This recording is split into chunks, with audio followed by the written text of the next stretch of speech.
गांव का एक सीधा सादा किसान रामलाल अपनी पत्नी गौरी और दो छोटे बच्चों मोहन और सीता के साथ एक छोटे से कच्चे घर में रहता था। उसकी दुनिया उसकी जमीन और परिवार तक ही सीमित थी। हर साल बड़ी मेहनत से वह अपने खेत में गेहूं, चावल और सब्जियां उगाता ताकि अपने परिवार का पेट पाल सके। लेकिन उसकी किस्मत हमेशा उसका साथ नहीं देती थी। कुदरत का कहर। उस साल रामलाल और उसकी पत्नी ने जी जान लगाकर खेत में फसल उगाई थी। बारिश के लिए भगवान से प्रार्थना की थी, लेकिन प्रकृति को कुछ और ही मंजूर था। एक रात जोरदार बारिश हुई, आंधी चली और खेतों में खड़ी सारी फसल तबाह हो गई। जिस उम्मीद से उन्होंने बीज बोया था, वह उम्मीद उसी मिट्टी में मिल गई। अगले दिन जब रामलाल और गौरी खेत पहुंचे, तो वहां सिर्फ पानी भरा था और उनकी मेहनत की कोई निशानी तक नहीं बची थी। अब घर में खाने के लाले पड़ गए। उधार मांगने पर भी कोई मदद नहीं करता, क्योंकि गांव के लोग गरीबी को अभिशाप मानते थे।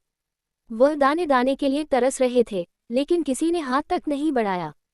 गांव वाले मजाक उड़ाते, कहते गरीब की किस्मत में सिर्फ दुख लिखा होता है। एक और उम्मीद की किरण। रामलाल ने हार नहीं मानी। उसने और गौरी ने फिर से खेत तैयार किया।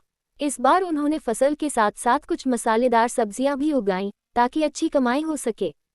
महीनों की मेहनत के बाद उनकी फसल लहलहा उठी। रामलाल खुशी से नाच पड़ा। उसे लगा कि अब उसके बच्चों को भूखा नहीं सोना पड़ेगा। लेकिन किस्मत अभी भी उसके साथ नहीं थी। जब वह अपनी फसल को बाजार में बेचने गया, तो व्यापारियों ने बहुत कम दाम लगाए। उसने जितना सोचा था, उससे आधे से भी कम पैसे मिले। इतनी मेहनत करने का क्या फायदा, जब मेहनत की कीमत ही नहीं मिलती। रामलाल ने दुख में कहा। अब गांव वालों ने उसे और उसकी गरीबी का और मजाक उड़ाना शुरू कर दिया। तू जितनी भी मेहनत कर ले, गरीब तो गरीब ही रहेगा। लोग कहते और हंसते। किस्मत का खेल। एक दिन जब रामलाल अपने खेत की मिट्टी खोद रहा था, तो उसने देखा कि मिट्टी में से काला चिपचिपा पदार्थ निकल रहा है। पहले तो वह डर गया, लेकिन जब उसने गांव के बड़े बुजुर्गों को दिखाया, तो उन्हें समझ आ गया कि यह पेट्रोलियम है। रामलाल की यह खबर पूरे जिले में फैल गई।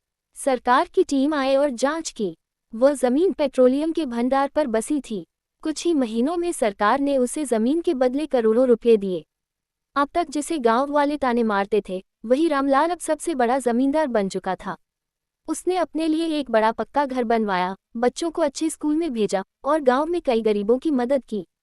लेकिन उसने उन गांव वालों को माफ नहीं किया जिन्होंने उसे ताने मारे थे। गरीब को मत कोसो, क्योंकि भगवान किसी की किस्मत कभी भी बदल सकता है। ये कहते हुए उसने अपने खेत को देखा, जो अब भीगी आंखों से उसकी मेहनत और उसकी तकदीर की कहानी सुना रहा था। सीख। गरीब को मत सताओ, क्योंकि वक्त का पहिया घूमता है और जब तकदीर बदलती है, तो कोई गरीब से अमीर बन सकता है।